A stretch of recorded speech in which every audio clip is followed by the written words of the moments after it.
ना संघर्ष ना तकलीफ तो क्या खाक मजा है जीने में, बड़े बड़े तूफान थम जाते हैं जब आग लगी हो सीने में। हाय दोस्तों, मैं हूँ राज कोहली, आपका अपने YouTube channel teaching by R K. Kohli में स्वागत है। दोस्तों, आज हम लेकर के आए हैं आप लोगों के लिए क्लास 9th की साइंस, जो कि हमारा फर्स्ट ही चैप्टर है हमारे आसपास के पदार्थ। इस वीडियो में हम पढ़ेंगे पदार्थ के बारे में, जानेंगे कि पदार्थ किसे कहते हैं, पदार्थ किससे मिलकर बने होते हैं, पदार्थ की क्या विशेषता है।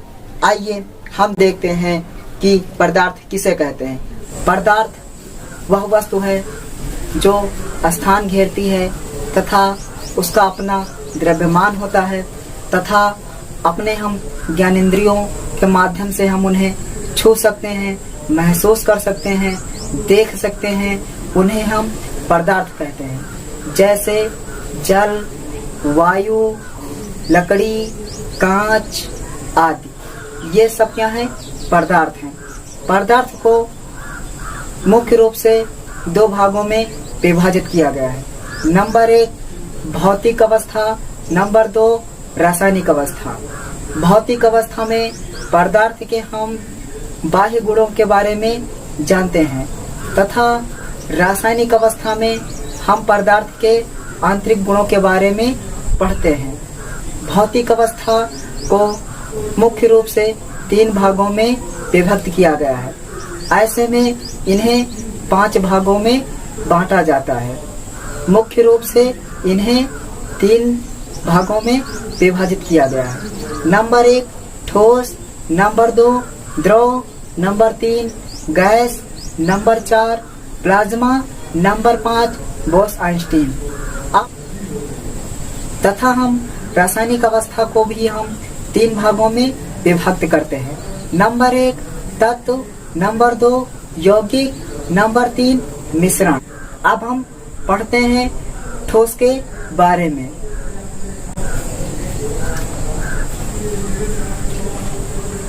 ठोस अवस्था वह अवस्था होती है, ठोस अवस्था वह पदार्थ जिनका आकार और आयतन दोनों निश्चित होता है, उन्हें हम ठोस कहते हैं। जैसे लकड़ी, मेज, हीरा आदि, ये सभी क्या है? ठोस अवस्था में होते हैं। अब हम आपको समझाते हैं आसान भाषा में। जैसे कि यह मार्कर है, इस मार्कर का आकार यानी कि इसकी बनावट निश्चित है। इसकी बनावट बेलनाकार है तथा आयतन का मतलब होता है भार, यानी कि इसकी लंबाई, चौड़ाई और ऊंचाई, तो इसकी कुछ न कुछ तो है ही, जिसे हम आयतन कहते हैं। ठीक, तो ठोस पदार्थ वह होते हैं जिनका आकार और आयतन दोनों निश्चित होता है, उन्हें ठोस कहते हैं। अब हम देखते हैं द्रव अवस्था। पदार्थ की वह अवस्था जिसमें आकार अनिश्चित तथा आयतन निश्चित होता है, उसे हम द्रव अवस्था कहते हैं। जैसे पानी, डीजल आदि। अब हम इसे समझते हैं आसान भाषा में, इसके आकार के बारे में। जैसे मैंने कोई टैंक लिया, इसमें मैंने कितना 5 लीटर जल को डाल दिया। फिर मैंने क्या किया, इसी जल को एक त्रिभुजाकार टैंक में उठा करके डाल दिया। अब यहाँ पर इसने इसका चौकोर आकार ग्रहण किया था तथा इस जल ने इसमें त्रिभुजा आकार को ग्रहण किया, तो हम कह सकते हैं कि इसमें इसका आकार अनिश्चित होता है।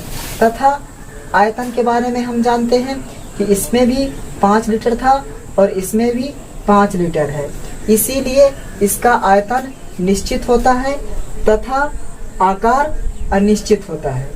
अब हम देखते हैं गैस की तीसरी अवस्था के बारे में। वह पदार्थ जिनका आकार और आयतन दोनों अनिश्चित होता है, उन्हें हम गैस कहते हैं। जैसे नाइट्रोजन, हाइड्रोजन, ऑक्सीजन आदि। अब इसके आयतन, आकार और आयतन के बारे में हम जानते हैं। जैसे गैस को हम क्या करते हैं, एक सिलेंडर में भर देते हैं। इस सिलेंडर में अगर 10 लीटर गैस आती है, तब हमने इसमें क्या किया, 5 लीटर को डाल दिया, तो यह 5 लीटर भी गैस इस पूरे सिलेंडर में या इस पूरे पात्र में आ जाएगी। अब मैंने क्या किया, इसी गैस को किसी 20 लीटर वाले बर्तन में भर दिया, सिलेंडर में भर दिया, तो यह 5 लीटर गैस इसमें भी आ जाएगी और इसका भी पूरा आकार और आयतन दोनों ग्रहण कर लेगी। तो इसीलिए हम कह सकते हैं कि गैस का ना तो आकार और ना तो आयतन दोनों अनिश्चित होता है। इसका ना तो आकार निश्चित होता है और ना तो आयतन। ठीक, अब हम पढ़ते हैं पदार्थ की चौथी अवस्था यानी कि प्लाज्मा के बारे में। प्लाज्मा किसे कहते हैं? प्लाज्मा का कोई निश्चित आकार या आयतन नहीं होता है। प्लाज्मा गैसों की आयनीकृत अवस्था है जिसमें धनावेशित आयनों तथा ऋणावेशित इलेक्ट्रॉनों की संख्या बराबर होती है। जैसे सूर्य और तारों की उष्मा ऊर्जा प्लाज्मा अवस्था के कारण प्राप्त होती है। अब हम इसे समझते हैं कि प्लाज्मा होता क्या है।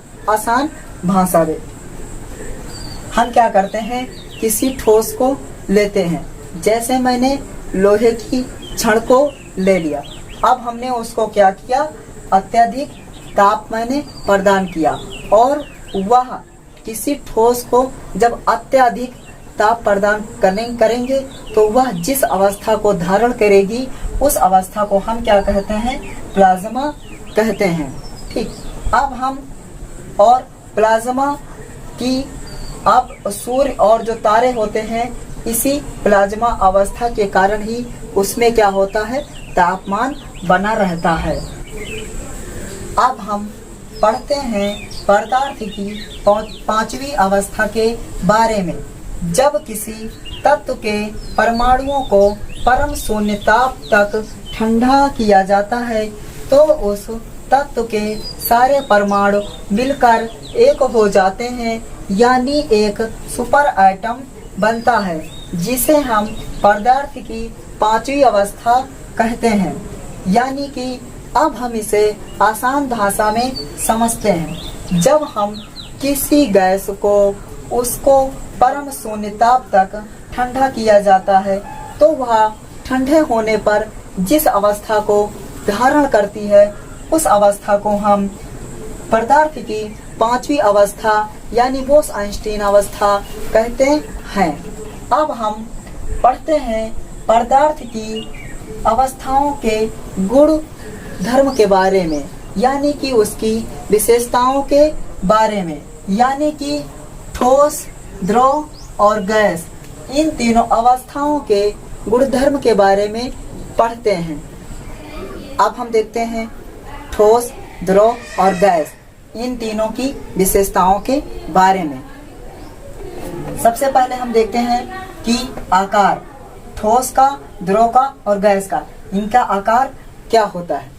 आइए हम पहले समझते हैं कि जैसे मेरे पास ये कोई एक बॉक्स है, मानते हैं कि ये ठोस है। ये कैसा है, ठोस है। तब आपको तो पता है कि इसकी जो बनावट है, तो क्या इसकी बनावट में कोई परिवर्तन किया जा सकता है? मतलब कोई दाब लगा कर क्या इससे परिवर्तन किया जा सकता? नहीं किया जा सकता। तो इसका आकार क्या है, निश्चित है। तो इसीलिए क्या होता है कि ठोस, अब ठोस का आकार कैसा होता है, निश्चित होता है। और यहाँ पर द्रव, द्रव यानी कि हम मान लेते हैं कि यहाँ पर जैसे जल को हम लेकर के चलते हैं, किसको, जल को हम लेकर के चलते हैं। जैसे जल, अब जल का क्या जल का जो आकार क्या होता है, क्या निश्चित होता है? नहीं, जल को जिसमें भी हम डालेंगे वो उसका आकार ग्रहण कर लेता है, इसीलिए जल का आकार अनिश्चित होता है। और गैस, गैस का भी आकार कैसा होता है, अनिश्चित होता है। जैसे हाइड्रोजन, जैसे ऑक्सीजन है, ऑक्सीजन को हम जिस भी पात्र में डालेंगे वो उसका आकार ले लेगी, इसीलिए गैसों का भी आकार कैसा होता है, अनिश्चित होता है। अब हम देखते हैं कि आयतन, आयतन आखिर होता क्या है। आयतन होता है किसी भी ठोस में किसी भी पदार्थ की क्या होती है, लंबाई, चौड़ाई और उसकी ऊंचाई, ये सब क्या होती, क्वांटिटी उसकी क्या होती है, वो आयतन कहलाती है। ठीक है, उसकी लंबाई, चौड़ाई और ऊंचाई जो होती है उस पदार्थ की, वो क्या कहलाती है, आयतन कहलाती है। तो ठोस का आयतन कैसा होता है, निश्चित होता है। जैसे मैंने ये मान लिया कि कोई ठोस है, तो इसका जो भी आयतन होगा, इसकी लंबाई, चौड़ाई और ऊंचाई क्या है, जो होती है क्या, निश्चित होती है। इसीलिए ठोस का आयतन कैसा होता है, निश्चित होता है। अब जल आ गया, अब जल का आयतन भी कैसा होगा, क्या जल का आयतन निश्चित होगा, हाँ, तो जल का भी आयतन निश्चित होगा, क्योंकि उसको हम जिस भी पात्र में डालेंगे, जैसे 5 लीटर इस पात्र में डाला, 5 लीटर इस पात्र में डाला, और जिस भी पात्र में जाएगी उसकी क्वांटिटी, यानी कि उसका जो पात्र में जो लीटर होगा, जैसे 5 लीटर जल इसमें है तो 5 लीटर जल इसमें भी रहेगा। इसीलिए इसका जो द्रव होता है, इसका आयतन भी कैसा होता है, निश्चित होता है। और गैस का आयतन कैसा होता है, अनिश्चित होता है। गैस का आयतन कैसा होता है, अनिश्चित होता है। ठीक, अब गैस जैसे हमने ले लिया कि इसको गैस को ले लिया, जैसे ये इसका कोई पात्र में कितना आता है, 10 लीटर आता है। अब हमने ले लिया कि ये कोई एक और पात्र है, इसमें कितना आता है, 20 लीटर। अगर मैंने इसमें जो है 5 लीटर गैस को डाला है, तो यह इसमें भी पूरे में फैल जाएगी। अब यही गैस 5 लीटर अगर हम दूसरे पात्र में डालेंगे जिसमें 20 लीटर आता है, यह इसमें भी पूरे में फैल जाएगी। तो इसका आयतन जो होगा गैस का, वह आयतन निश्चित नहीं रहता है। ठीक, वह जिस भी पात्र में जाती है वो उसका आयतन ग्रहण कर लेते हैं। इसीलिए गैस का आयतन निश्चित नहीं रहता है। अब हम पढ़ते हैं कि धनत्व, आखिर ये धनत्व होता क्या है। धनत्व का मतलब होता है कि कोई भी पदार्थ कितनी भी सघनता से वो बंधा होता है। ठीक, उसे हम क्या कहते हैं, धनत्व कहते हैं। कि जिस भी पदार्थ के कण क्या होते हैं, अत्यधिक पास होते हैं, सघनता से बंधे होते हैं, उसे हम क्या कहते हैं, धनत्व। कि किस भी पदार्थ के कण क्या होते हैं, अत्यधिक पास होते हैं, उसे हम क्या कहते हैं, धनत्व। ठीक, धनत्व मतलब घना, एक प्रकार से वो कितना घना हुआ है। ठीक है, अब हम देखते हैं कि जो ठोस होता है, ठोस का घनत्व क्या होता है, अधिक होता है, क्योंकि ये ठोस है। अब इसके जो कण होंगे वो क्या होंगे, अत्यधिक पास होंगे। ठोस के कण क्या होंगे, अत्यधिक पास होंगे, यानी कि इसका घनत्व कैसा होगा, अधिक होगा।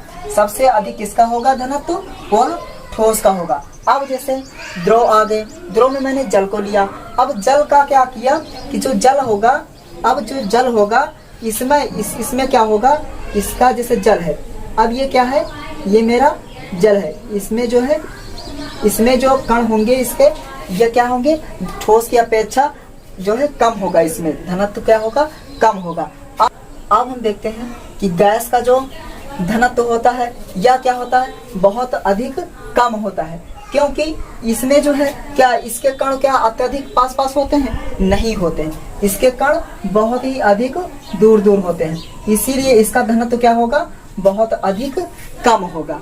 ठीक है, अब हम देखते हैं संपीड़ितता यानी शीलता। संपीड़ितता का मतलब होता है कि किसी भी पदार्थ को मतलब क्या होता है, दबाना, कि उसे कितना दबा करके कम किया जा सकता है। तो अब ये बता देते हैं कि जो है ठोस क्या, अच्छा ये बताइएगा, ठोस असंपीडनीय होता है। असंपीडनीय का मतलब होता है, जैसे मैंने क्या कहा, ये कोई ठोस है, ये क्या है, ये कोई ठोस है। इस ठोस पर क्या हम दाब लगा करके इसको क्या दबा सकते हैं, संपीड़ित कर सकते हैं, नहीं कर सकते हैं ना। तो ये क्या, इस पर हम दाब लगाएंगे तो क्या लकड़ी पर अगर हम कोई दाबेंगे, ऊपर नीचे से लकड़ी को हम दाबेंगे तो क्या दबेगी, नहीं दबेगी। इसीलिए क्या होता है, इसकी ये असंपीडनीय होता है। कि ठोस कैसा होता है, असंपीडनीय होता है। अब हम क्या करते हैं, जल को लेते हैं। अगर जल पर क्या होता है, जल जो है बहुत कम संपीड़ित होता है, किसकी अपेक्षा, मतलब ठोस की अपेक्षा बहुत कम संपीड़ित होता है। और अब हम किसको देखते हैं, गैस को देखते हैं। गैस में क्या होता है, इसके कण अत्यधिक दूर होते हैं, इस पर हम क्या करते हैं, अत्यधिक संपीड़ित कर सकते हैं, इस पर हम अत्यधिक दाब या संपीड़ितता ला सकते हैं, इसको अत्यधिक हम दाब सकते हैं। ठीक, अब हम देखते हैं आकर्षण बल। आकर्षण बल का मतलब होता है कि इसके अणु कितनी सघनता से बंधे हुए, कि किसके अणु क्या है, एक दूसरे पर फोर्स कितना लगाते हैं, तो क्या होता है आकर्षण बल। तो सब बहुत अधिक किस में होता है आकर्षण बल, ठोस। अब मैंने बता दिया था ना कि ठोस में जो है बहुत अधिक जो है कण क्या होते हैं, पास पास होते हैं। अब इसके ठोस एक दूसरे अणु पर जो है क्या होता है, आकर्षण बल अधिक लगाते हैं, इसीलिए क्या होता है, ये पास पास होते हैं। अब क्या होता है, जल में जैसे हमने ले लिया तो ये क्या होता है, मतलब इसे ठोस की अपेक्षा क्या होता है, जल में जो है आकर्षण बल क्या होता है, कम होता है। ठीक, इसीलिए वो तरल अवस्था में होता है। ठीक, अब हम गैस को लेते हैं। अब गैस में क्या होता है, तो गैस में जो है ठोस और तरल दोनों की अपेक्षा जो है क्या होता है, आकर्षण बल इसमें बहुत ही कम होता है। अगर इसमें आकर्षण बल होता तब क्या होता कि परफ्यूम को हम लगा लेते हैं। अगर इसे मैंने परफ्यूम डाल करके जिस भी कमरे में जाते हैं और उस कमरे के दूसरे कोने में कोई बैठा व्यक्ति तुरंत बता देता है सुनकर, वाह क्या खुशबू आ रही, लगता है ये किसी ने फॉग को डाल करके आया है या कोई फॉग लगा करके आया है ना। हम लोग ऐसा सुनकर बता देते हैं ना। और या ठीक, तो इसकी जो है क्या होता है, आकर्षण बल बहुत ही कम होता है ना। अब हम देखते हैं कि कणों की गतिज ऊर्जा का मतलब होता है कि वह कितना अधिक गति करते हैं। अब क्या होता है कि जो है ठोसों में जो है गति बहुत ही कम होती है। कम का मतलब न्यूनतम होती है, गति का मतलब क्या होता है, बहुत ही इसमें कमी होती। गतिज ऊर्जा इसमें क्या होती, कणों के बीच बहुत ही कम होती। जैसे हाँ, कम का मतलब बहुत ही कम होती कि जैसे अब हमने क्या किया यहाँ पर हमने यहीं पर हम आपको बता रहे हैं, हमने क्या किया, जैसे ये हमारी कोई लकड़ी का टुकड़ा है। ठीक, अब इसमें क्या है, कण है। अच्छा, आप लोगों ने कभी देखा होगा कि जब कोई सीट होती है, सीट हमारी जैसे लकड़ी की बनी होती है, वो क्या होती है, ठोस अवस्था में होती है। उस पर कान रखते हैं ना, अपने सर को रखते हैं और क्या करते हैं, उस पर जब कहीं पर जरा सा भी हम ऐसे मारते हैं ना, तो मतलब उसकी आवाज आती है, यहाँ हमारे कानों तक आ जाती है। लेकिन जितनी तेज मारते हैं उतनी तेज नहीं आती है। तो क्या होता है, अब आवाज कैसे आती है, वो गति के कारण ही होती है। ये कण इससे टकराता है, ये कण इससे टकराता है। इसमें क्या होता है, बहुत ही कम होती है, क्योंकि आवाज बहुत ही कम धीरे धीरे आती है।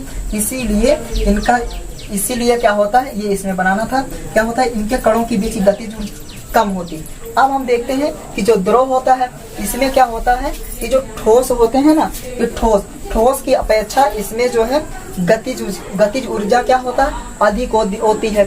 मतलब ठोस की अपेक्षा द्रव में गतिज ऊर्जा अधिक होती है। गतिज ऊर्जा, अब जैसे हम कोई जल को ले लेते हैं और किसी फर्श पे डाल देते हैं तो क्या होता है, मतलब किसी फर्श पे डाल देते हैं तो क्या होता है, वह बहने लगता है। वह जिस तरफ ढालू पाता है, अब इस जल को मैंने यहाँ पर डाल दिया, ये क्या हुआ, वो उस तरफ बहने लगेगा। जिस तरफ ढालू पाएगा वो उस तरफ बहने लगेगा, मतलब आराम से बहेगा। ठीक, या जितना ढालू होगा वो उतनी स्पीड में बहेगा। तो इसकी गतिज ऊर्जा क्या होगी, मतलब ठोस की अपेक्षा अधिक होगी।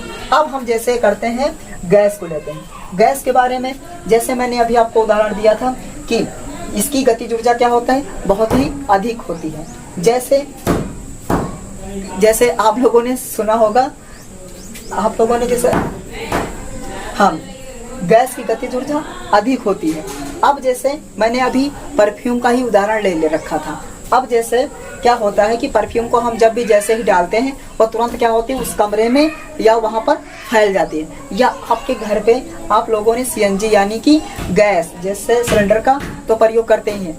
जैसे कि आप लोग कभी गैस खुला रह जाती है तो क्या होता है, थोड़ी ही देर मात्र आप खोलते हैं और वो जो खुला रह जाती है तो वह पूरे घर में फैल जाती है। और आप अगर कहीं अलग होते हैं कमरे में ही, अपने दूसरे कमरे में, तो उसकी खुशबू तुरंत वहाँ अट जाती है और आप सुनकर बता देते हैं कि हाँ, कि हमारा गैस सिलेंडर खुला रह गया है ना। तो क्या होता है कि इसकी जो गतिज ऊर्जा होती है गैसों की, इन दोनों की अपेक्षा बहुत ही अधिक होती है। ठीक, अब हमने देख लिया क्या, ठोस, द्रव और गैस, इन तीनों की विशेषताओं के बारे में। मैंने क्या देखा, इनका आकार क्या होता है, ठोस का आकार निश्चित होता है और द्रव का आकार अनिश्चित होता है और गैस का भी आकार अनिश्चित होता है। आयतन, ठोस का आयतन निश्चित होता है और द्रव का आयतन निश्चित होता है और गैस का आयतन अनिश्चित होता है। अब घनत्व क्या होता है, ठोस का घनत्व अधिक होता है और द्रव का घनत्व ठोस से कम होता है और गैस का घनत्व बहुत अधिक कम होता है। ठीक, अब संपीड़ितता हम देखते हैं। ठोस की जो संपीड़ितता कैसी होती है, ठोस जो है असंपीडनीय होता है और द्रव क्या होता है, बहुत कम संपीड़ित होता है और गैस क्या होता है, बहुत अधिक संपीड़नशील होता है।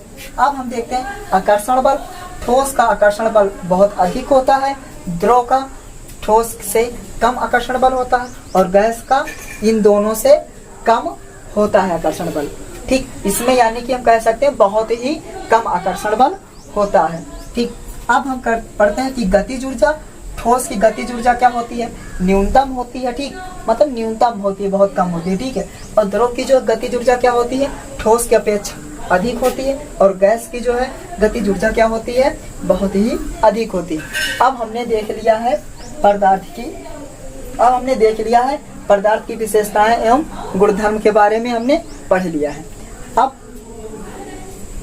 अब यहाँ से हम इस वीडियो को समाप्त करते हैं और अगर आपको ये वीडियो अच्छी लगी हो तो आप वीडियो को लाइक एंड चैनल को सब्सक्राइब करिएगा। और हाँ, आप अपने विचार जो है इस वीडियो में कमेंट में जरूर डालना। धन्यवाद।